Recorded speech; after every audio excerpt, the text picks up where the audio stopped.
La France, l'Angleterre et la Pologne veulent défier la Russie en Ukraine. L'envoi de troupes au sol en Ukraine n'est plus une simple hypothèse. Angleterre, France, Pologne réfléchissent à une coalition expédiée sur le terrain du conflit.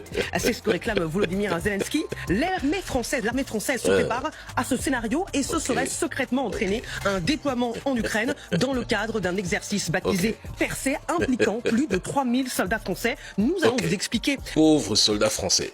Fantasmez vraiment. Mais merci de prévenir tout le monde que l'armée française se prépare en secret à aller affronter l'armée russe sur le sol ukrainien.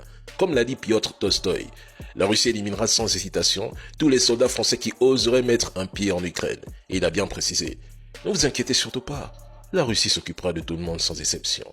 Et vous êtes dans l'OTAN, n'est-ce pas? Mais les États-Unis ne bougent même pas le petit doigt pour vous. Ça fait déjà 1 an qu'on attend que vous osiez passer à l'action. Allez-y donc, on rigole un peu. D'ailleurs, l'Oreshnik, ce missile russe, est déjà prêt à faire des démonstrations sur vos troupes. Vous servirez peut-être de test final aux Russes. Soyez-en honorés. Et dernière chose, Zelensky n'a jamais eu besoin de vous, militairement ni politiquement, mais uniquement quand il s'agit d'argent. Son alignement stratégique a toujours été avec les États-Unis. Toutes ces décisions liées à cette guerre ont été prises avec leur bénédiction. Vous, Français et Européens, vous n'êtes que des figurants inutiles dans cette histoire. Vous êtes des soumis, des faibles, insignifiants et affaiblis. Vos stocks sont vides. Vous êtes incapables même de vous battre en Ukraine. Vos mercenaires sont tombés par milliers tandis que la brigade Anne de Kiev, formée en France, a fui. Ah.